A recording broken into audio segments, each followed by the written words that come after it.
Sí, bueno, primero que nada, muchísimas gracias a, a los productores, a los directores, a Diego, que no pudo hoy estar aquí, a todos quienes vinieron.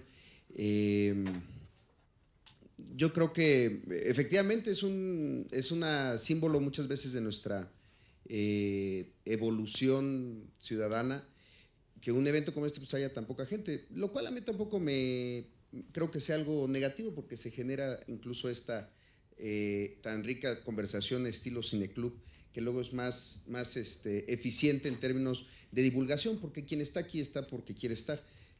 Luego es más fácil llenar auditorios con gente que está obligada a estar, pero yo no soy de ese estilo, ni me parece que sea algo que abone a que un material como este, con El Poder de la Silla, sea más difundido, más visto y por supuesto más comentado.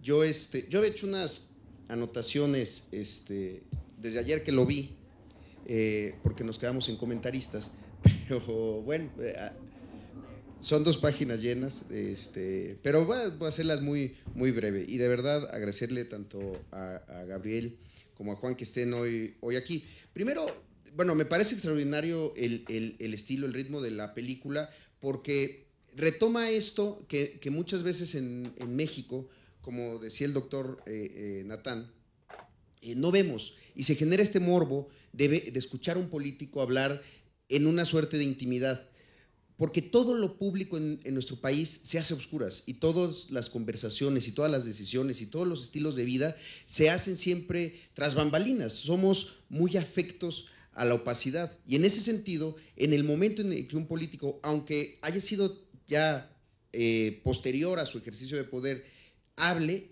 siempre es algo que llama la atención, y por supuesto después llama la atención lo que dice. Me sorprende muchísimo algo. Hoy, incluso hace un rato, una de las noticias que están circulando es la reunión del Bronco con Peña Nieto, la gran sorpresa que fue que ganara por primera vez en el país un candidato independiente. ¿Y por qué digo esto? Porque imaginemos si esto es lo que dicen los gobernantes de un lugar como Nuevo León, que es más o menos civilizado, es más o menos democrático, existen más o menos más contrapesos. Esto, y por eso el interés, sería bien interesante escucharlo también en otros espacios donde se ejerce el poder de una forma muchísimo más vertical, muchísimo más brutal, donde se ejerce el poder de una forma patrimonialista de a de veras. Y no digo que aquí no, también se ejerce, pero se ejerce en un estado, y creo que ese es el valor, empezar desde el punto en donde el ejercicio del poder es un poquito más, pues eso, civilizado, si se puede decir de esa forma. Incluso en la misma lógica de ver a 4 gobernadores, 2 de ellos electos, 2 interinos, 2 de un partido, en un estado donde ha habido alternancia, e incluso alternancia de regreso, y ahora en la innovación de las candidaturas independientes. ¿Pero por qué lo digo? Porque a pesar de que pudiéramos pensar que es el lugar donde la democracia mexicana puede desenvolverse de mejor manera, porque hay niveles de desarrollo y de bienestar distintos e indicadores más buenos que el resto del país, tienen exactamente las mismas características de la premisa inicial del documental, que es el crecimiento de la indignación. Y ese crecimiento de la indignación se presenta, es lo mismo en Nuevo León que en Chiapas, que en Tijuana, que en Baja California, etcétera, etcétera, que en la Ciudad de México. Y lo que me llama más la atención es esto: cómo ustedes plantean que el crecimiento de la indignación, por un lado, tiene que ver con causas estructurales del sistema político, particularmente la corrupción y la impunidad, y por el otro lado, las causas que no son tanto del sistema político, sino que son un producto del sistema en el ejercicio y el estilo personal de gobernar, como diría el clásico, y que son la arrogancia y la frivolidad. Porque eso, de igual manera, en un estado con más desarrollo como Nuevo León, se sigue presentando en un estado como Chiapas, con menores índices de desarrollo. En ese sentido, me parece extraordinario, de verdad lo digo, y es un testimonio que va a servir muchísimo para quienes estudian el poder, su ejercicio, o para para quien quiera acercarse a este tipo de personajes. Ahora, lo que me llama mucho la atención y me gustó más del documental, en la primera, segunda y esta tercera vez que lo veo como Sócrates, es ver cómo la silla con una cámara se transforma en una suerte de diván, porque empiezan a hacer como una especie, tienen unas ganas de explicar cosas, de reubicar la imagen que creen que está en la percepción sobre ellos mismos y cómo esta es una oportunidad para cambiarla. Creo que esa puede ser una enorme motivación. Pero también cómo a diferentes niveles, sin duda, porque creo que no son los mismos casos ni las mismas personalidades, todos presentan un caso clásico de lo que David Owen llama el hubris, que viene del ibris, el ibris griego, que era lo desmedido en el ejercicio del poder, la arrogancia, y él lo retoma. Este es un médico británico, que además después tuvo cargos de poder, y que habla del hubris como esta enfermedad del poder. Y cada una de los síntomas que él describe pareciera presentarse aquí en mayor o menor medida, que dice son la capacidad o la idea de que se es capaz de realizar grandes tareas, creer saberlo todo, no tener una moral ordinaria, sino que su moral es distinta a la del resto y por tanto su ética o su concepción de ética, habitar en una realidad construida que los aísla de la realidad real, la percepción desproporcionada por su imagen, el desprecio por el juicio de los demás y la exagerada confianza en sí mismo. Esto a mí me parece que es evidente en algunos pasajes que son extraordinarios de la película. Por ejemplo, Sócrates narrando que lo más importante de la visita del Papa respecto a Nuevo León es el regalito que le dio, y que el observador italiano, y que es una construcción de la realidad que seguramente está muy arraigada en él. Quizás hasta el periódico les puedo haber enseñado, ¿no? Fernando Canales, que se tarda 34 segundos, los conté, en decir que tiene la sonrisa fácil, ¿no? 34 segundos, sí, me dotó la naturaleza de una carisma personal muy natural, que de tal forma, ¿no? Por decir, pues sí, tengo sonrisa fácil, lo cual no es tampoco ningún pecado. O Benjamín Clarion, cuando se autodefine como el mejor gobernador de Nuevo León, que ese I.O. es bien interesante, pero dices, y del país, o del país, entonces Nuevo León no es parte del país, pero bueno, I.O. del país, de no haber sido porque su tesorero era un ladrón.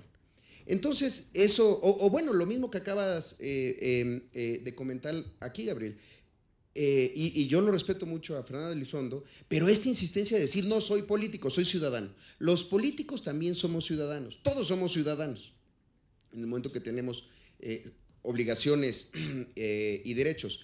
Pero creo que la idea, y ahí iría concluyendo, creo que la idea equivocada es pensar que ser un ciudadano que se dedicaba a otra cosa, que adquirió o tuvo tareas de encargos públicos, porque venía de otro lado, sigue siendo ciudadano. No, en ese momento se convierte en un político. Y más si después aspiró otra vez a gobernar, es un político. Pero también hay otra cosa. Hay ciudadanos que en el ejercicio de sus tareas, desde las cámaras empresariales, los medios de comunicación, las expresiones artísticas, la creación cinematográfica, están haciendo posiciones políticas y en ese momento adquieren una calidad política. Se confunden los cargos con la política, como muchas veces se confunde la autoridad con el poder. Y ahí creo que, bueno, son muy evidentes estas cosas. Y bueno, finalmente terminar diciendo, me parece extraordinario, hay de verdad, como decía la senadora Beristain hace un rato, cosas reveladoras que incluso llegan a la caricaturización. Este asunto de ver la simulación del electorado como un acto que solamente opera cuando no están a su favor, pero cuando están a su favor es totalmente auténtico. Si el elector al que se le dio una prebenda vota por uno, no es un acto de simulación, es auténtico identificación. O bueno, sí, ya para acabar, cuando Sócrates dice, en 1985 no importaba la imagen. Bueno, tampoco importaban los votos, quizá por eso la imagen tampoco importaba tanto. En 85 dudo mucho que los votos fueran importantes. Y quiero terminar nada más, porque yo siempre he pensado esto. esta lógica política que siempre nos hace perder el suelo y creer que vivimos otra realidad, yo siempre la he imaginado como la historia de Ícaro, ¿no? Ícaro, el joven que hace sus alas y quiere y vuela, y después al momento de volar se acerca demasiado al sol, sus alas se derriten en las partes que tenían de cera y cae estrepitosamente y muere. Y muchas veces los políticos nos creemos eso, en Ícaros, que tenemos la oportunidad de alcanzar el cielo y que después algo termina fallando y descendemos a lo más bajo de las aguas del mar. Porque no hay carrera política que no termine en un fracaso. Todas terminan en un fracaso. Puede haber un legado, puede haber una buena reputación, puede haber la capacidad de seguir por las calles, pero todas las carreras públicas, en el entendido de que son ejercicios de mantenimiento del poder, pues eventualmente vas a perder el poder. Y uno tiene que entenderlo de esa manera. Por eso yo quiero terminar recomendando que cuando pensemos en esa imagen de Ícaro, no pensemos en ese Ícaro épico que vuela, o en ese Ícaro como del de Matisse que está alcanzando las estrellas, sino como este, que yo siempre creo que es una buena recomendación decirle a los políticos que lo tengan en sus oficinas. Es el Ícaro de Bruegel, que como ustedes verán, digo, perdón que no se alcance a ver muy bien, pero es una escena donde hay un campesino labrando la tierra, otro pastor con sus ovejas, unas embarcaciones, y muy aquí chiquito están los pies de Ícaro en el momento en el que cayó al mar. Porque eso es también la política. La política ocurre en una realidad que nosotros creemos que es muy relevante, que todo el mundo está observando, que todo el mundo está pendiente de saber qué va a ocurrir, pero no, la vida sigue, el ejercicio de la política pasa por hombres, por mujeres, que la ejercen, que ejercen el poder y que después terminan cayendo al mar de esta manera sin que nadie, absolutamente nadie, se dé cuenta. Y en ese sentido, permítanme un exceso adicional. Hay un texto de W.H. Auden que se llama Museo de Bellas Artes, que es Auden observando este cuadro de Bruegel, y dice, en el Ícaro de Bruegel, por ejemplo, como cada cosa de la espalda, con placer, al desastre. El que ara habrá oído el chapuzón, el grito desamparado, pero para él no era una pérdida importante. El sol brilló tal como debía sobre las blancas piernas que desaparecían en el verde agua. Y la nave, el barco costoso y delicado, que debe de haber visto algo asombroso, a un muchacho cayendo del cielo, pero ya tenía un destino y zarpaba con calma.